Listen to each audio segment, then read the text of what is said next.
Hi there, welcome back to Good Morning Sports Fans. We start this hour with some breaking news. Let's get straight to Everton and our reporter Vinny O'Connor. Vinny, what can you tell us? What about the leaders Arsenal then? Mikel Arteta insists they are open to doing business this month, whether that's bringing in a player on a permanent or loan deal.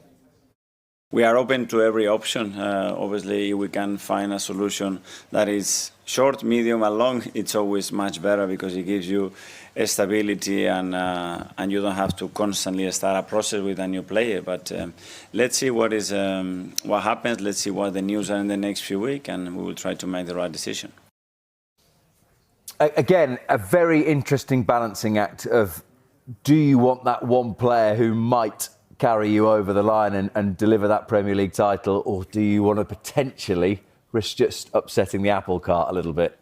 It's felt like in recent transfer windows that Arsenal have risked upsetting the apple cart when you consider the players they brought in when they've been in a position of strength. You go back to signing David Raya when Aaron Ramsdale had a really good season for Arsenal. And in the summer, I think they surprised us with what they did in the defensive areas when they brought in Christian Mosquera and Piero Hincapié. But it's paid off because Arsenal have suffered with injuries. They've had 127 injury-related player appearances missed this season. 18 players have missed at least one Premier League match. So I think if they see a market opportunity, they see a player that ideally they were looking at for the summer and getting in January, then they'll try and do it. But I would be surprised if they look to do anything in this transfer window, especially with players like Gabriel Jesus, Kai Havertz returning from injury. It feels like the strongest squad in the Premier League right now. But Arsenal have shown time and time again, even whilst they look strong on paper, whilst they've got players in every single position of the pitch, 2 players in every single position of the pitch, if they see someone they think can help them towards this first Premier League title since 2004, then they will look to do something.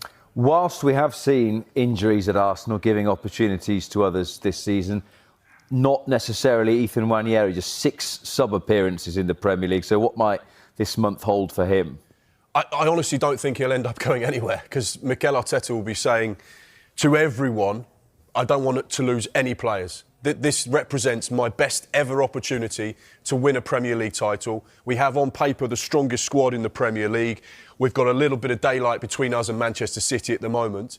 And any injuries that occur in the second phase of the season, when you are into the latter stages of cup competitions and you are in the business end of the season, the last thing you want to do is loan someone out who, it might be right for Ethan Nwaneri to go and get game time, but what happens if they suffer a couple of injuries and suddenly they're down to the bare bones in a position and they think, well, we shouldn't have let him go on loan. Yes, it was the right thing to do for the player, but was it the right thing to do for Arsenal Football Club? And right now he'll be saying, I don't want anyone to leave the building because the players that are here understand what we're about, understand the philosophy. I don't have to re-coach anyone that comes in. I don't have to worry.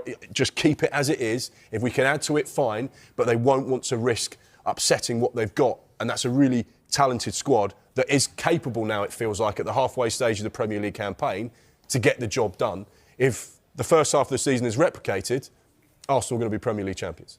What about the team? The transfer window is open, of course. You've said that you're Arsenal and you always keep your eyes open and are alert to any potential opportunities. If there was to be any arrivals in this window, would it be with a view to a long-term view with regard to the player that potentially could come in, or are you leaving yourself open to maybe a loan as well, maybe?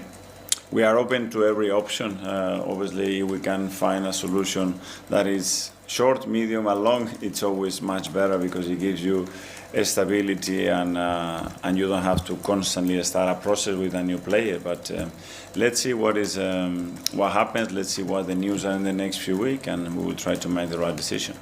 On potential outs, I know you've been asked this question before. Ethan Nwaneri hasn't actually played since the Bruges game. Wasn't in the squad at all against Aston Villa. What's your thinking with him? Would you maybe consider a departure for him on loan, perhaps, just so he can get first-team football? That every player is very important. Every player has a role. That role can change throughout the season for different reasons, and everybody has to be ready to play. That's it. Just finally from me, Mikel, you will know that there's been a managerial departure in Enzo Maresca. Yeah. What was your reaction to it? Did it surprise you?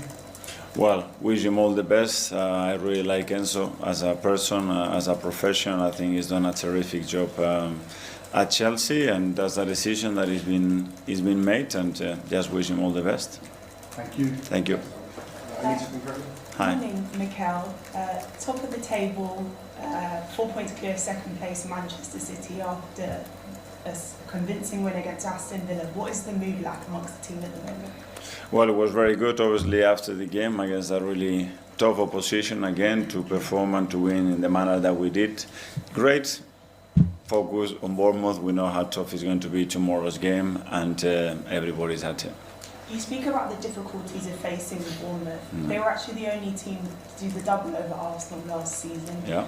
What lessons did you take from both encounters? Well, a lot. They were two very different games. Obviously, a game there till minute 30 when Saliba gets surprisingly sent off. After, obviously, it was a different game when we managed as well, and we had some chances, but we managed losing the game against a home display at the beginning that it was very dominant, and that ended up in a really poor way for us. So a lot to learn, huge respect for them. I know Andoni really well, and what he's doing, I think it's incredible. And I'm watching all the games that they played this season and against the top sides, how difficult they made it and how they haven't got results against them as well. Difficult to understand. There was a mention, of course, of the likes of Gabriel Jesus coming back and Havertz in the squad. Someone who's obviously done well up front for you is Leandro Trossard, the most goal involvements. How pleased have you been with his performance of the season so far?